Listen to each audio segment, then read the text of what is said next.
Kung sakali magkakaroon po tayo ng Game 7, hindi po yan lalaruin sa Biyernes. Sa Linggo po ang Game 7. And by the looks of things, we might have another scheduled game dito sa Smart PBA Philippine Cup unless Santa Lucia comes up with a miracle of biblical proportions here. You know, a lot of Santa Lucia players already looking at each other, trying to see what went wrong. You know, one of the things that went wrong for them is that guy right there, James Yap, just unstoppable in this quarter. Was a bit fidgety nung start ng ating ball game. Siguro masyadong excited na siya'y nakabalik sa ating series. But all he needed was that halftime break. And especially here in the fourth quarter, he's been unstoppable.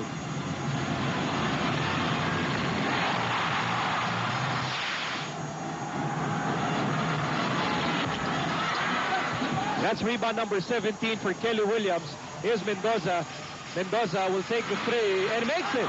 The impress for Paulo Mendoza. That's just a 5-point lead being though with the defense of Santa Lucia that can cause turnovers. Purefoods has to be careful, make sure that they waste the clock. That may have been an early foul para dito sa Santa Lucia. Well, ayaw ni Dennis Espino na masayang pa yung oras dito with only a minute and 1 to go. Had a chance to have 2 stops for and you know, the guy on the line is James Yap. Sure, he missed his last free throw. You're right. Pwedeng tsagayin eh. Oo, o kaya piliin mo kung sinong papaulin mo.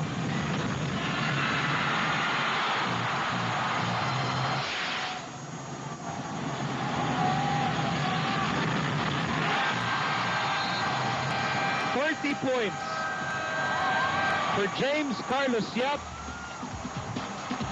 and often it's good to be the king. So ito, 30-second timeout para sa Santa Lucia.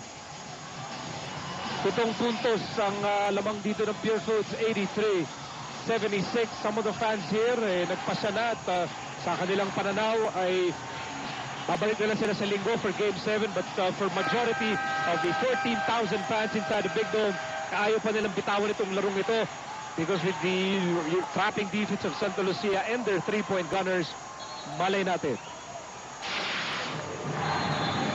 1 minute remaining in Game 6. Here's Paulo Mendoza. Reyes for 3.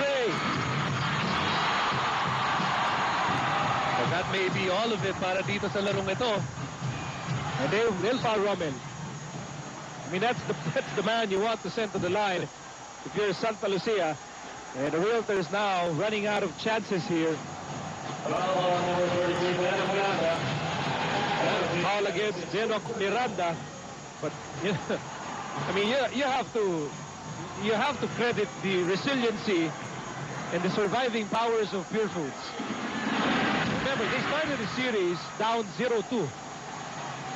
As Ambassador Dodin Cuanco now can afford to smile because looks like even Mr. Henry Cuanco on your screens.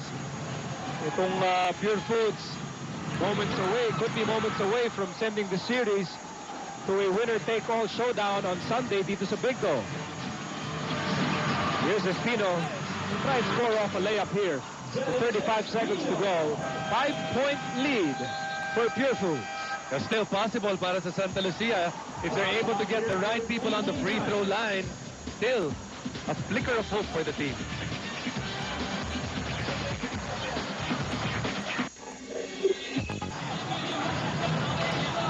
Back inside the Big Dome. Ito po nangyari sa larong ito. If you just joined us. In the opening quarter, si Mark Pingris was the one who set the tone with 8 points and 7 rebounds in that opening quarter. In fact, Purefoods led by as many as 10 points in that period. And, you know, Pingris' energy rubbing off on the teammates. In the second quarter, Purefoods lording it over the boards. Yung mga higante na mayani talaga getting second and third chance opportunities to score. And that really frustrated Santa Lucia no end. Purefoods led by 10 at the half. In the third quarter, bumawi Santa Lucia, Rumachada, nakalamang behind the big D's. Dennis Espino and Dennis Espino really carried the load for Santa Lucia. But here in the fourth quarter, kung ano ang sinimulan ni Pingris, yan ang tinapos ni James Yap with 20 points in the fourth quarter. He has 30 points tonight. And he was the difference here in the second half, and he has the basketball, and Josefio will send Kirby Raimundo to the free throw line. Holding foul on number 18, Josefio. Penalty. That is the second personal, Josefio. And you know, we hardly saw Kirby try to score inside. He hardly posted up anybody, but he really set up teammates with those 11 assists. Well, he is the top assist man of his team. Ito si Kirby Raimundo. Malaki siyang player. You know, when he's outside and he's dribbling the basketball at his height, he can see everything on the floor. Kaya nakakabigay siya ng mga assists na ganyan. He was able to set up James Yap. He was able to set up Mark Pingris. That's why he ended up with 11 assists. You know, Kirby, the leader that he is, I'm sure he doesn't mind, you know, not being the leading scorer or not scoring more than Mark Pingris. All he wants is to see this team go into a Game 7.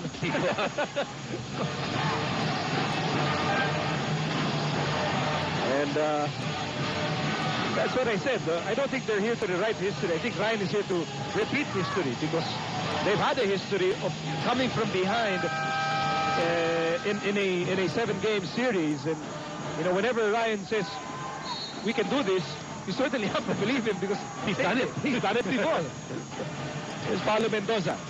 He fires, and that shot was blocked by Adugol. And we hope to see all of you in Game 7 on Sunday. Paliwanag lang namin, ano? The Araneta Coliseum is not available on Friday. And so, to accommodate what everyone expects to be a gargantuous crowd, a mammoth crowd on Sunday for Game 7, minabuti ng, sige, hintayin na natin ng linggo, baka pagpahinga na mabuti yung dalawang kupunan, at kanya-kanya na tayo agawan ng ticket for Sunday for winner-take-all Game 7 for the PBA Philippine Cup. You know, if it's at all possible na punuin pa itong Araneta dahil kanina puno na, amigo, and you know, as every quarter came in, more people were coming into the Araneta Coliseum. So I'm sure Sunday, mas puno pa kung pwede pang punuin Araneta. And we're back inside the big dome. Well, the Sta Lucia fans are hoping to celebrate, pero yung kanila celebration ay kailangan pa maghintay. Yung Purefoods, sila ngayon na nagsasaya dahil meron pa sila isang larong panunurin sa linggo. That's the winner-take-all showdown in Game 7 of the Smart PBA Philippine Cup. And yes, mukhang yan ang ating kartada. It's going to be 3-all with this impending win by the Purefoods Tender Juicy Giants. But you can see at the back of the Sta Lucia bench, yung mga fans nila ayaw umalis dahil they're still hoping against hope. Oh. But very unlikely, more really seemingly more improbable as the time only reached 23 seconds left in the ball game, and Purefoods with a 9-point lead. You know, this was a defensive game. Dahil both teams really had a hard time scoring. And we hardly saw easy layups in this game, Jason.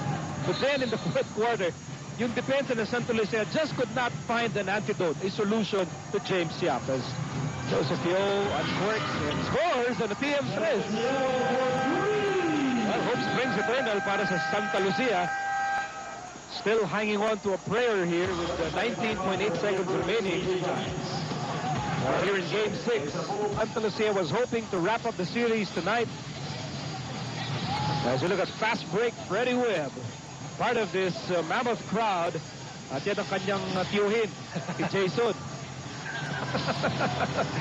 Oh, that's my younger brother. Your younger brother, Fast break, Freddie. Na naman sa katawan eh. Sino mas maganda katawan eh? Oh, si Mayor Monilagan. Also here.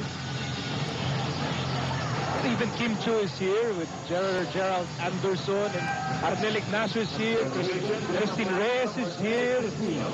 Meron ka pa palang kilala ng mga bata-bata ng mga artista. Alam ko, ano ka eh. Yan ang ano ko, that is my generation. Think about Mora days. Speak for yourself. Okay, 19.8 seconds remaining dito sa ating laro. Purefoods, naipit.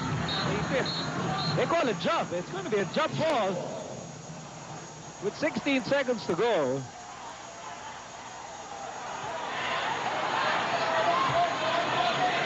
So this actually serves more to the advantage of Purefoods because you expect them to control this tap.